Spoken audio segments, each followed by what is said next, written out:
on the issue of human rights and transnational corporations and other business enterprises, and invite him to deliver his report. Thank you, Mr. Chairperson. Before I begin to read my statement, Mr. Chairperson, I would like to express the views of my colleagues and myself from the Working Group for Business and Human Rights, and we would like to join the distinguished delegates here who have expressed solidarity with the people of New York and surrounding areas as they work to recover from the trauma of Hurricane Sandy. We would like to particularly note and celebrate the proactive manner in which the many corporations and businesses who service and employ the people of New York have collaborated hand in glove with federal, state, and city governments to bring safety, food, power, and transport back to the city to ensure that the quality of life expected and enjoyed by citizens in this area recovers to normality as soon as possible. We would hold this reality of state and business cooperation as exemplary of what can be achieved when their interests are aligned on important and urgent issues such as those concerning lives and livelihoods. Mr. Chairperson, Excellencies, ladies and gentlemen, the deliberations during the annual debate of the General Assembly have highlighted some of the global challenges facing the United Nations at this time. Armed conflicts continue to take place all over the globe, including in Syria, exacting a horrendous toll on human lives and human rights in those regions. Further, major challenges persist in the use and competition for scarce resources such as land, water, and energy. The impact of human activity on the environment and climate is increasingly detrimental to the quality of life and livelihoods of people all over the world, and in particular for the most vulnerable. While plans being made today may result in a better future for our children, we accept the reality that these impacts will worsen in our own lifetimes. Fortunately, there is today recognition that human rights in their broadest sense and application must underpin any meaningful discussion about our future on and with this planet. Attention to these challenges within the United Nations system has primarily focused on the key responsibility of states. But for human rights, although nations are traditionally and singularly duty-bound under international law to protect, respect, and fulfill the rights of all persons within their territory, the world has changed. Any effective understanding of human rights today must reflect the interdependency of traditional state responsibilities with the equally influential economic role of businesses as key societal actors in the creation of wealth, as contributors to peace and development, and as providers of solutions to planetary sustainability challenges.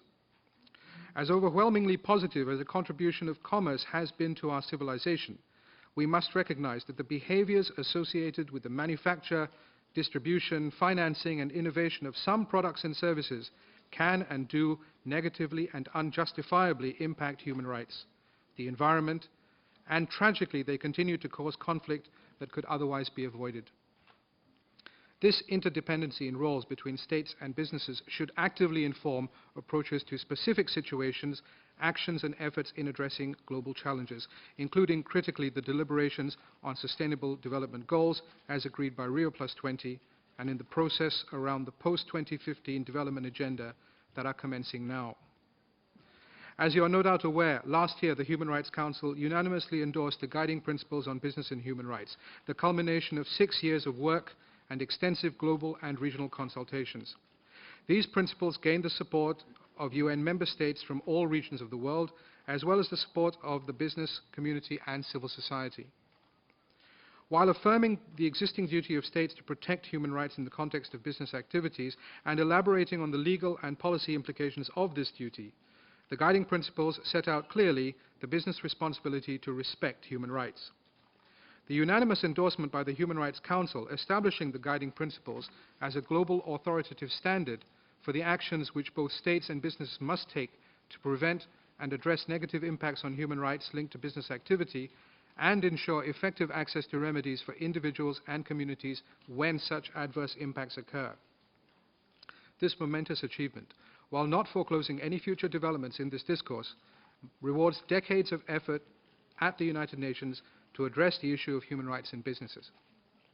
It provides a common framework for multi-stakeholder collaboration and progress across all regions and across all business sectors to increase both the prevention and mitigation by states and businesses of such negative impacts, as well as increase accountability and access to remedy when negative impacts do occur. The working group which I represent today, and whose report you have before you, was tasked by the Human Rights Council in 2011 to take these guiding principles forward, to support their dissemination, and to encourage and provide guidance to states and business enterprises on their implementation.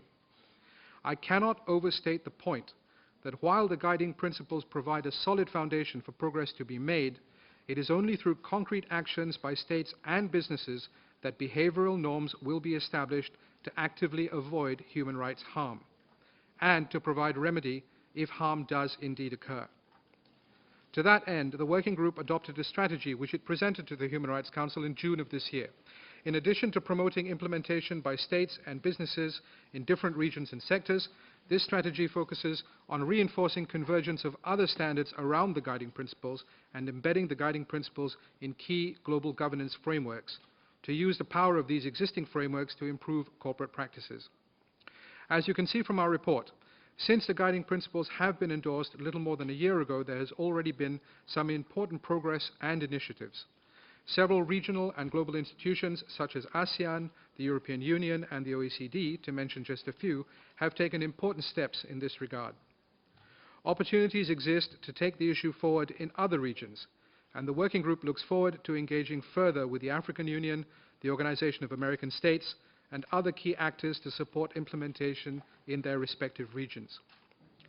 Regional organizations, civil society, and business associations have also mobilized to create tools to support the implementation of the guiding principles, including developing guidance for specific economic sectors.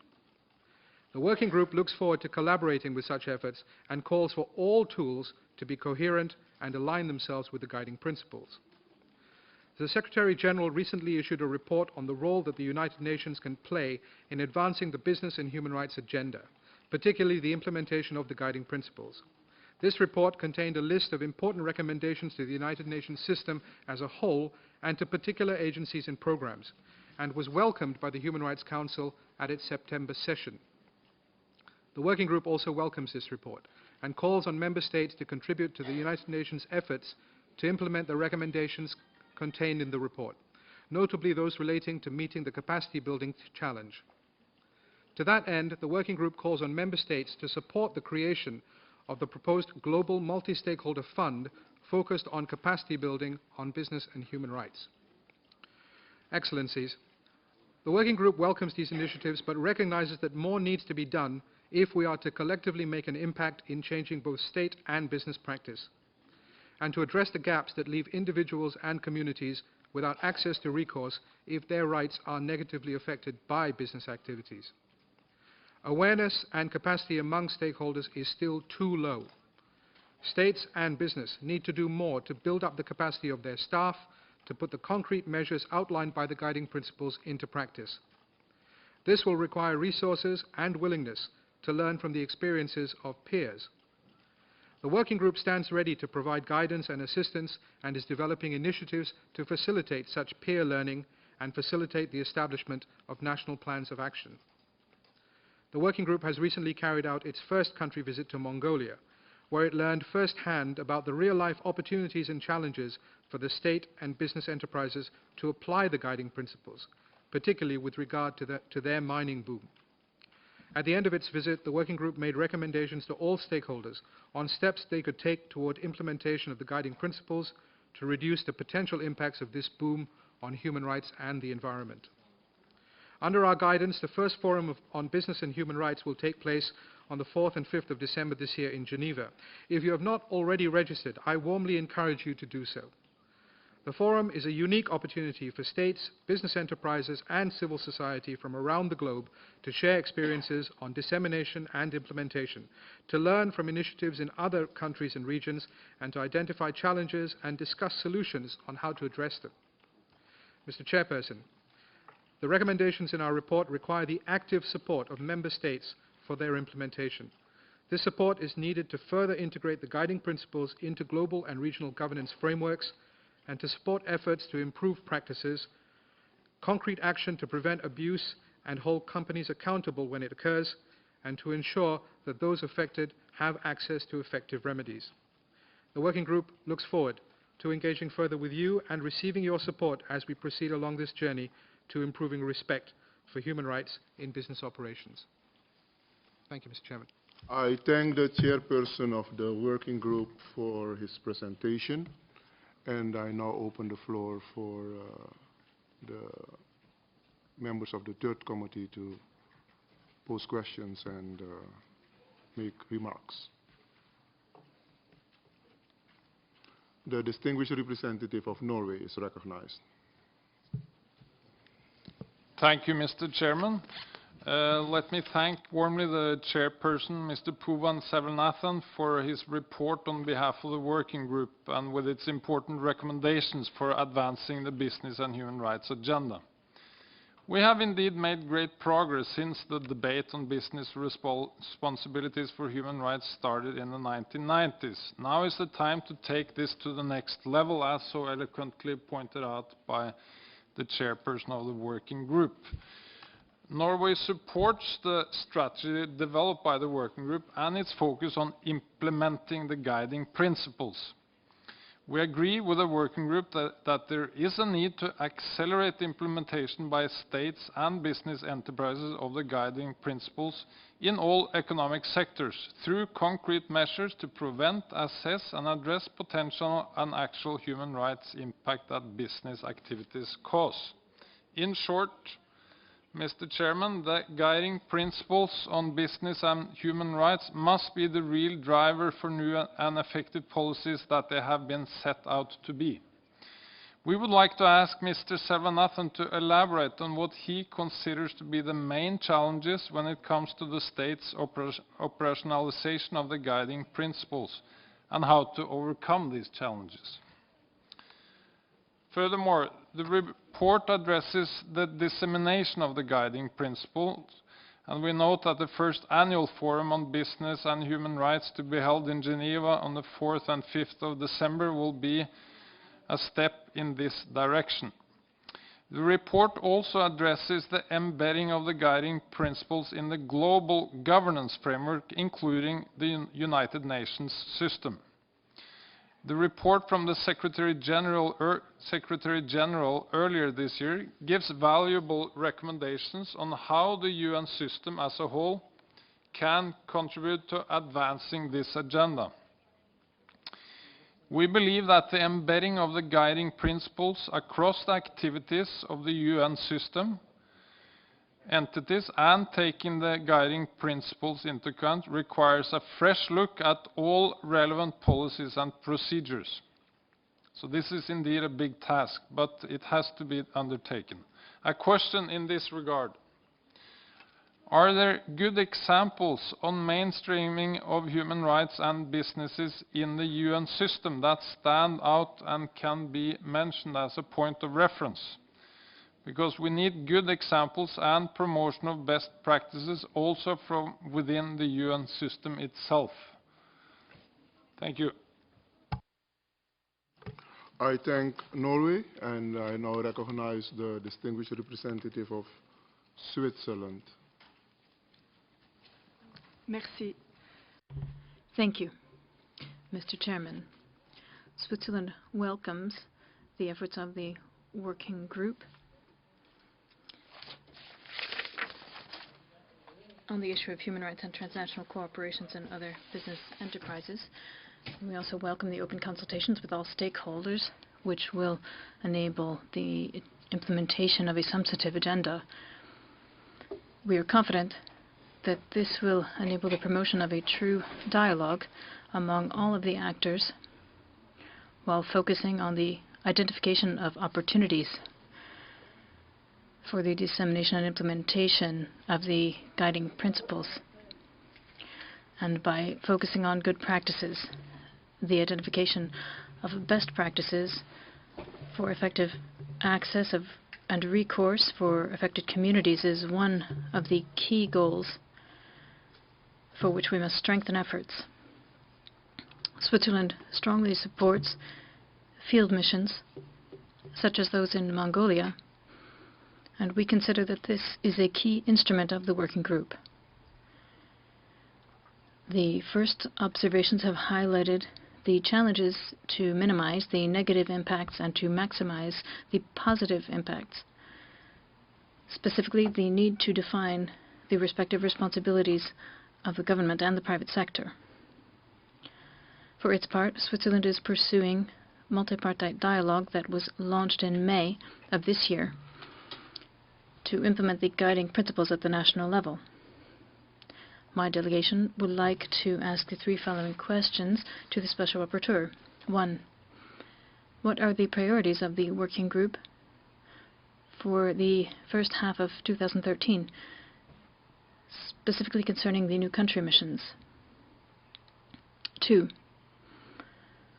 Which activities does the working group plan to implement in order to have a better integration of the economic and human rights agenda within the United Nations system in the spirit of the resolution adopted during the last session of the Human Rights Council?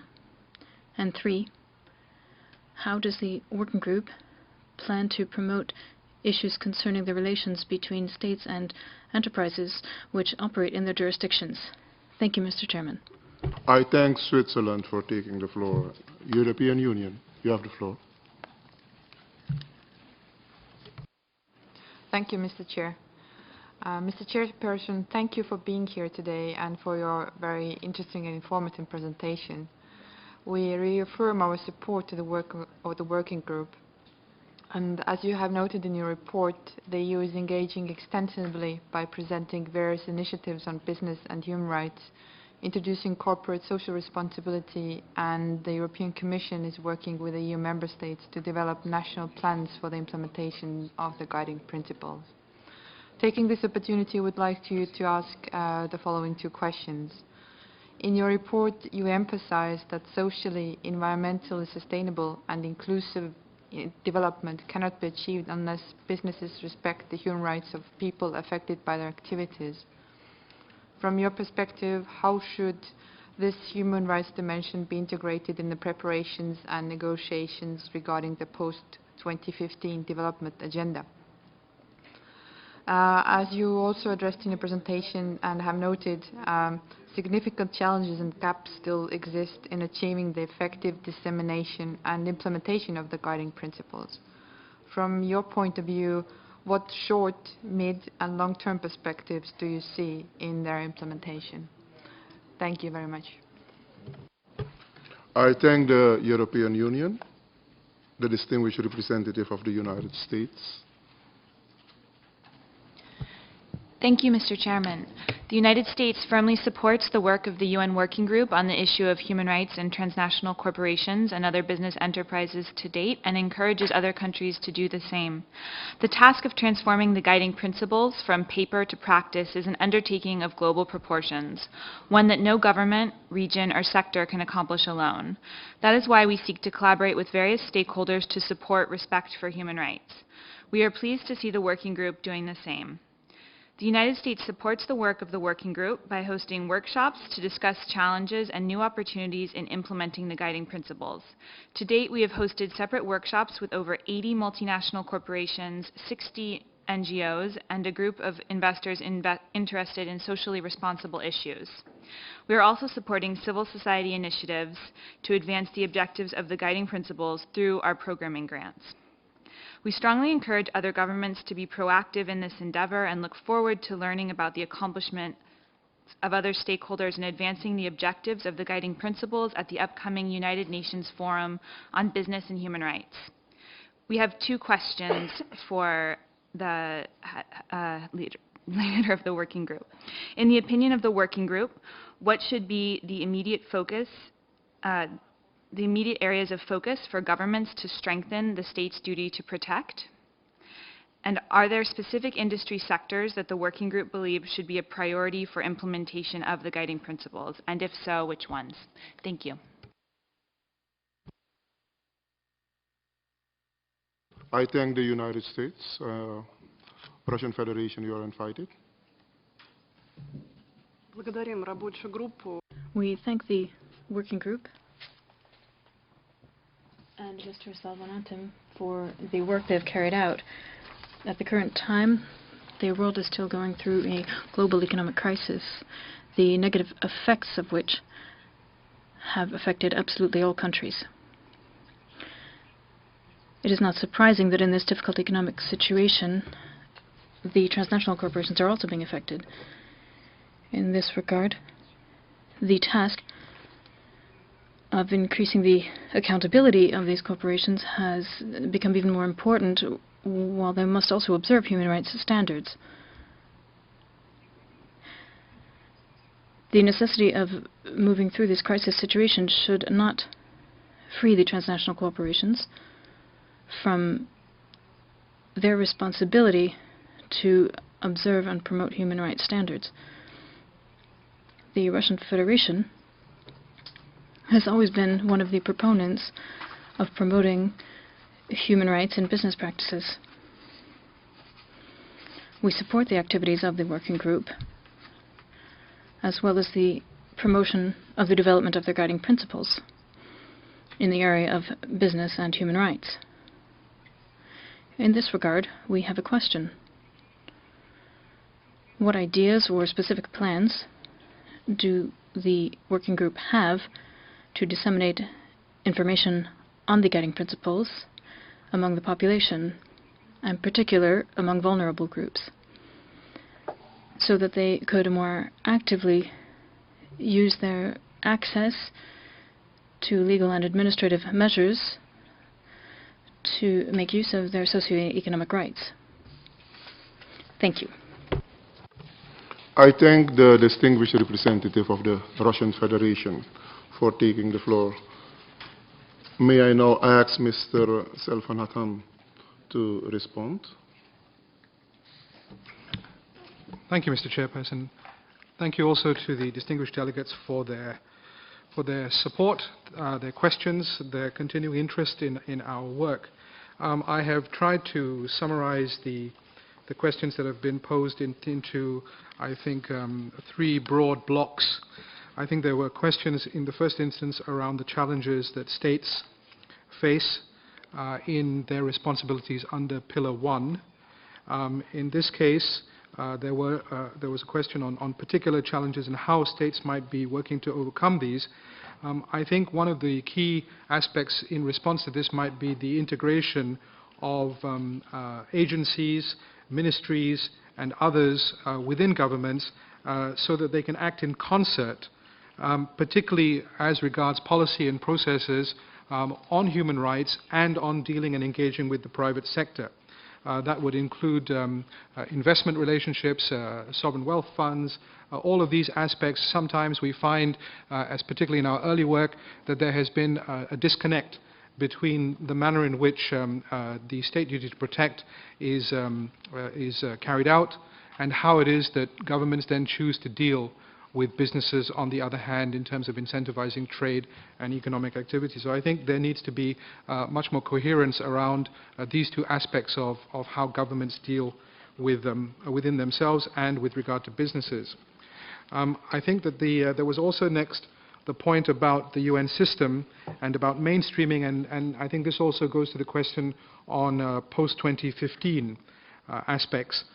In this case, I think that we have been working towards looking at mainstreaming broadly across many of the UN agencies. I think that this certainly is a significant challenge because the agencies have different mandates and different objectives. But if we look at human rights as they have been taken on in terms of subsets, women's empowerment rights, children's rights, and in particular, for example, labor rights under the work of the ILO, we see that there is a strong precedent on how certain normative values can be brought to play in these specific subsets, and so by escalating and elaborating on these wins that have been achieved by the UN system, I think that we would be able to address now the business and human rights agenda as well. We also have a series of questions here on the relationships between states and businesses which operate within their territories.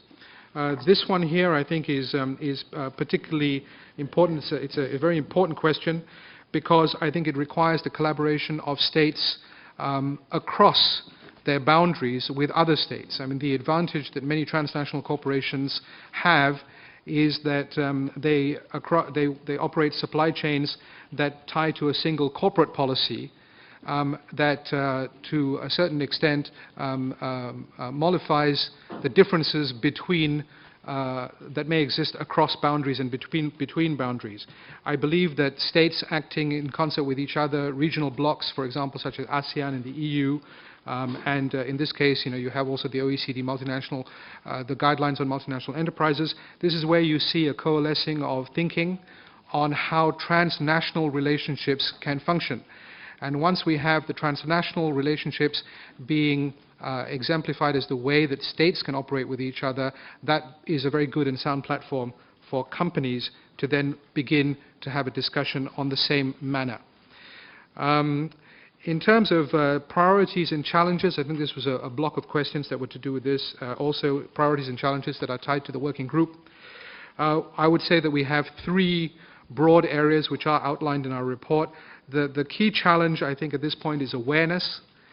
We find that the broad awareness by the constituencies that are most affected or that need to be encouraged to uptake the guiding principles, the business community, and also the civil society players in localities, in country, awareness on how it is that they would be able to use the guiding principles to inform their own practices, their own access to remedy, and to also engage in meaningful dialogue with their member states.